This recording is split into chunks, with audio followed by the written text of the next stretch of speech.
Hello friends, welcome back to healthy lifestyle. இன்றைக்கி வீடியோவில் நாம் எதை பற்றி பார்க்க போகிறோம்னா ஆர்ம் ஃபேட் எக்ஸசைஸ் பற்றி தான் பார்க்க போகிறோம். அதாவது கஷ்டமே இல்லாமல் உங்களோட கைப்பகுதியில் இருக்கக்கூடிய சதையை குறைக்கிறதுக்கான எளிய உடற்பயிற்சியை பற்றி பார்க்க போகிறோம்.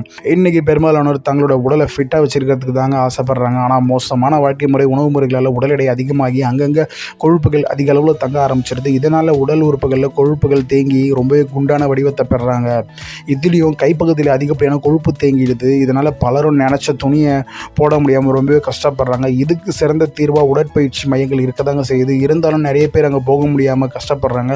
அவங்க எல்லாருமே உடலில் கைப்பகுதியில் இருக்கக்கூடிய அதிகப்படியான சதையை குறைச்சி ஒல்லியான கைகளை பெறணும் அப்படின்னு நினச்சிட்டு இருக்காங்க. தினமும் இந்த பயிற்சிகளை நீங்கள் செஞ்சுட்டு வந்தாலே போதும், நல்ல ஒரு சேஞ்சஸை பார்க்க முடியும். கை சதை குறையிறதுக்கு செய்ய வேண்டிய உடற்பயிற்சிகளில் முதலாவதாக புஷ்அப் ஒரு சிறந்த உடற்பயிற்சினே சொல்லலாம். இந்த பயிற்சி உடலில் மார்பு, தோள்கள், கைகள் உள்ளிட்ட எல்லா தசைகளையுமே ஈடுபட வைக்குது. குறிப்பாக கைகளில் இருக்கக்கூடிய கொழுப்பை குறைக்கிறதுக்கு சரியான வடிவத்தில் நீங்கள் இந்த புஷ்அப் பயிற்சி செய்யணும்.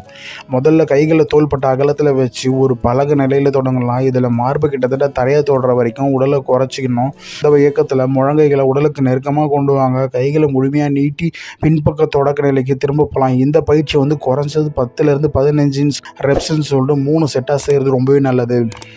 அடுத்ததாக ட்ரைசப் டிப்ஸ்ன்றது கைகளோட பின்புறத்தை குறி வச்சு செய்யக்கூடிய ஒரு அற்புதமான பயிற்சிங்க. இந்த இடத்துல பிடிவாதமாக இருக்கக்கூடிய கொழுப்புகள் கொஞ்சம் கொஞ்சமாக குறைய ஆரம்பிக்கும். இந்த பயிற்சி செய்கிறதுக்கு முதல்ல ஒரு நிலையான நாற்காலியோ இல்லை பெஞ்சிலையோ உட்காந்துக்கோங்க.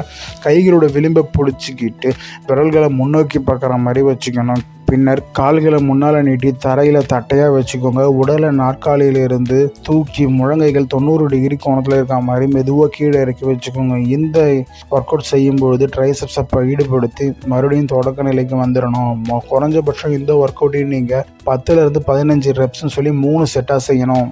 அடுத்த உடற்பயிற்சி ட்ரைசப் கிக் பேக். இந்த பயிற்சியில் ட்ரைசப்ஸை தனிமைப்படுத்தி கைகளோட பின்புறத்தை இறுக்கமாக வச்சுக்கிறதுக்கான ஒரு உடற்பயிற்சி. இதில் ஒவ்வொரு கையிலையும் ஒரு டம்பலை பிடிச்சிக்கிட்டு முழங்கால்களை சற்று வளைச்சா மாதிரி தொடங்கணும்.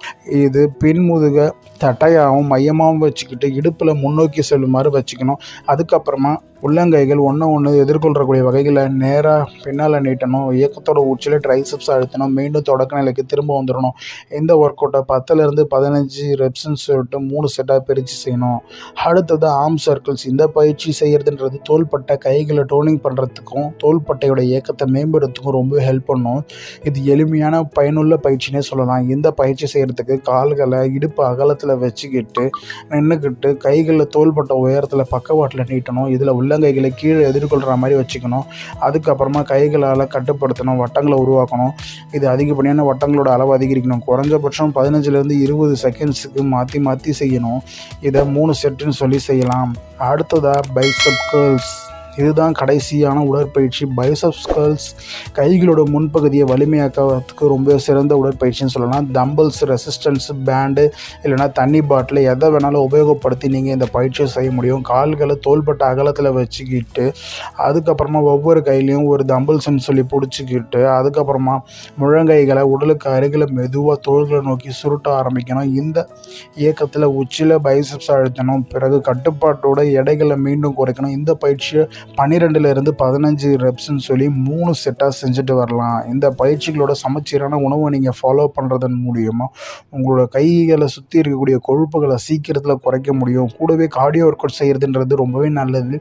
இதை தொடர்ச்சியாக நீங்கள் செஞ்சுட்டு வந்தீங்கன்னா குறைஞ்சபட்சம் 3 to 5 வாரத்துக்குள்ளே நல்ல ஒரு பெனிஃபிட்ஸை பெற முடியும். ரெகுலராக செஞ்சுட்டு வந்தீங்கன்னா குறைந்தபட்சம் 6 மாதத்தில் நீங்கள் நல்ல ஃபிட்டான கைகளை பெற முடியும். ஸோ இந்த வீடியோ உங்கள் எல்லாருக்குமே யூஸ்ஃபுல்லாக இருக்குன்னு தான் நான் நம்புகிறேன். இதே மாதிரி ஜிம் சார்ந்த நிறைய வீடியோஸ் நீங்கள் பார்க்கணும்னு நினச்சிங்கன்னா நம்மளோட சேனலை சப்ஸ்கிரைப் பண்ணிக்கோங்க. இதுக்கு முன்னாடி நம்ம 1000 வீடியோஸ்க்கு மேலே போஸ்ட் பண்ணியிருக்கோம்.